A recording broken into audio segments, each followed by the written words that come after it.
Eu faço ideia da merda que eu fiz, da burrada, né? Eu faço ideia da merda que eu fiz, da burrada, né?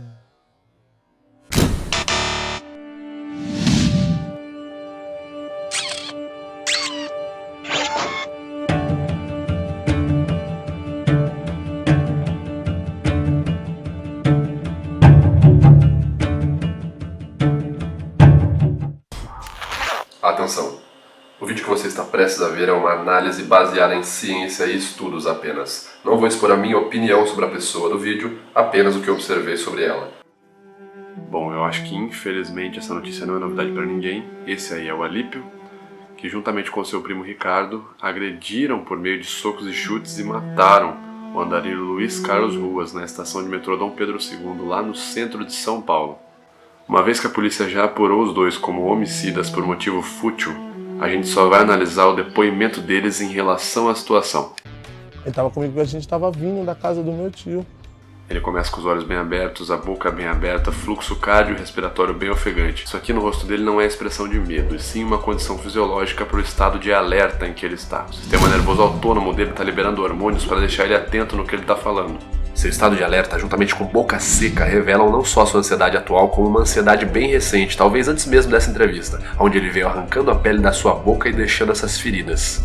A ansiedade é um estado de ânimo fortemente associado à mentira, pois se nossa vida depender de que nossa mentira dê certo, ficaremos ansiosos para não cometermos erros. Mas muita atenção, a ansiedade está relacionado, mas não é algo único da mentira. Alguém que está contando a verdade e está com medo de não ser acreditado pode despertar os mesmos sintomas.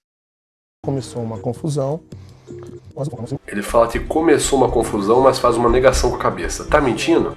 Talvez. Ou talvez seja só um gesto padrão dele. Algumas pessoas, quando vão enfatizar alguma coisa, fazem uma negação com a cabeça. Começou uma confusão. As palavras começou uma confusão são um afastamento. Mentirosos usam essa técnica verbal na ideia de se afastarem do que eles estão dizendo. Começou uma confusão passa a ideia de que alguém começou a confusão, não necessariamente ele. Bill Clinton, em seu discurso, disse: I did not have sexual relations with that woman. Ele não falou Mônica, ele se referiu à sua secretária como aquela mulher, que depois foi descoberto por coleta de material genético dele nas roupas dela, que realmente ele teve relações sexuais com Mônica Lewinsky. Sabe aquela história de que um mentiroso nunca olha nos seus olhos? Então, isso é um mito. Eles não só olham, como olham até um pouco mais. Isso acontece por causa do facial feedback. Eles querem conferir na sua reação facial se você está acreditando na mentira deles. Percebam que ele sequer termina a fala. Começou uma confusão. E quando ele percebe que a mentira funcionou, aparece a marca registrada do mentiroso, o Dumping the Light.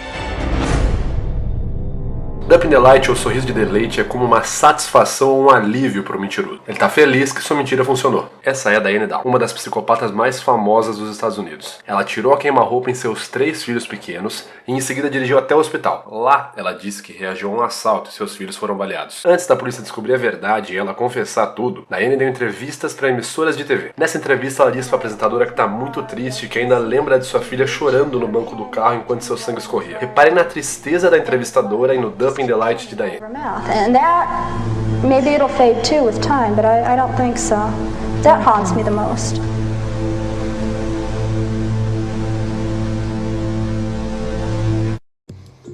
Que onde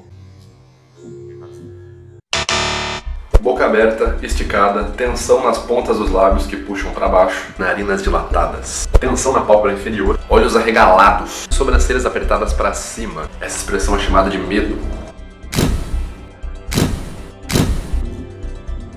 que onde envolvia aquele travesti que passa nas imagens, que onde envolvia... Quando se está mentindo, o cérebro trabalha mais do que o normal para sustentar a história, e atos falhos ocorrem, como falta de sincronia entre olhar para um lugar e apontar para o outro.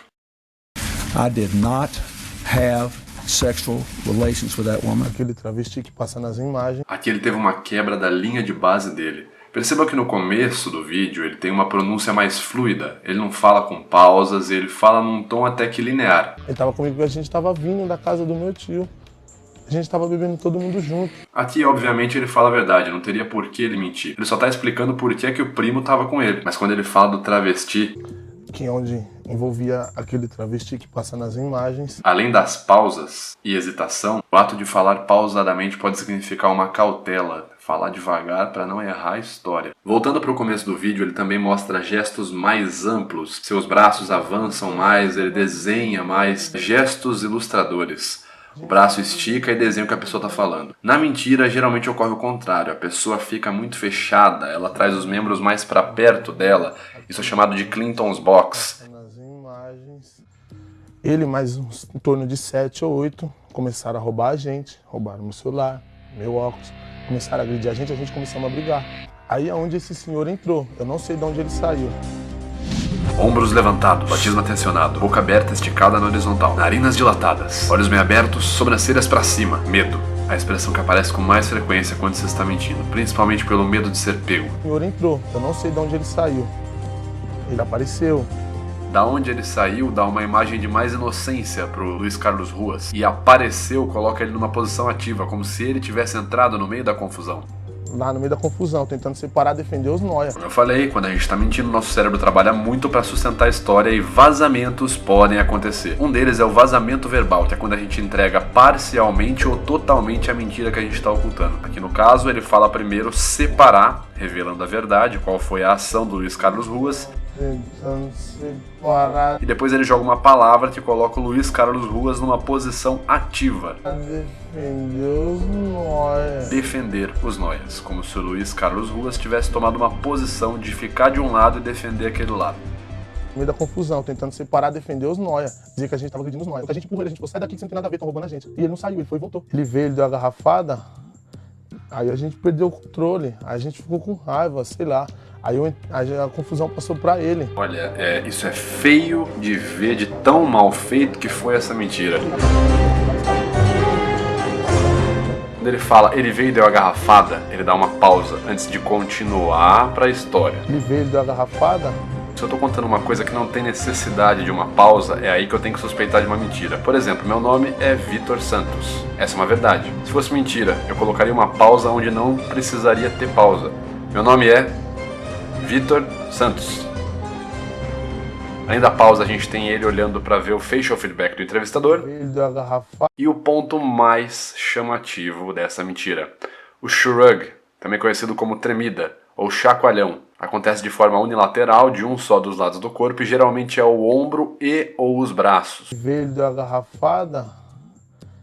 É um ponto de ansiedade do meu corpo que não consegue se segurar, ele dá uma pontada assim que eu conto uma mentira que tá me deixando muito nervoso. Ele veio, ele deu a garrafada. E mais uma expressão facial de medo. Aí a gente perdeu o controle, aí a gente ficou com raiva, sei lá. Além da imprecisão dele em definir qual foi a emoção dele naquele momento, eu falo isso é impossível, porque sempre que tem um evento fortemente emocional, dificilmente você não vai se lembrar dele. Até porque a memória de consolidação, que é uma memória de longo prazo, ela acontece de maneira mais fácil quando tem uma emoção presente. A voz é um potente indicador de mentira, principalmente quanto ao seu volume. Quando eu começo a falar uma coisa num tom um pouco mais alto e termino falando um pouco mais baixo, Aí a gente perdeu o controle, aí a gente ficou com raiva, sei lá. isso significa que eu não quero falar aquilo que eu tô falando, né? Tipo quando a gente briga com algum amiguinho e a gente é pequeno, a mãe manda a gente falar que tá arrependido e a gente fala que eu sinto muito. Fora isso, teve uma quebra tremenda da linha de base dele. Percebam que depois da garrafada, depois que ele fala da garrafada, ele não consegue parar de se mover. Ele veio, ele deu a garrafada.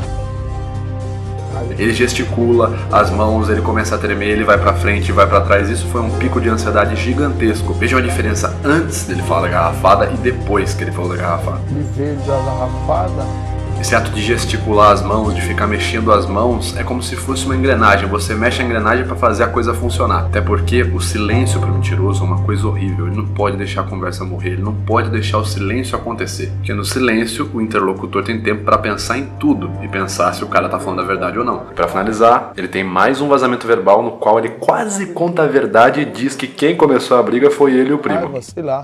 Aí a confusão passou para ele.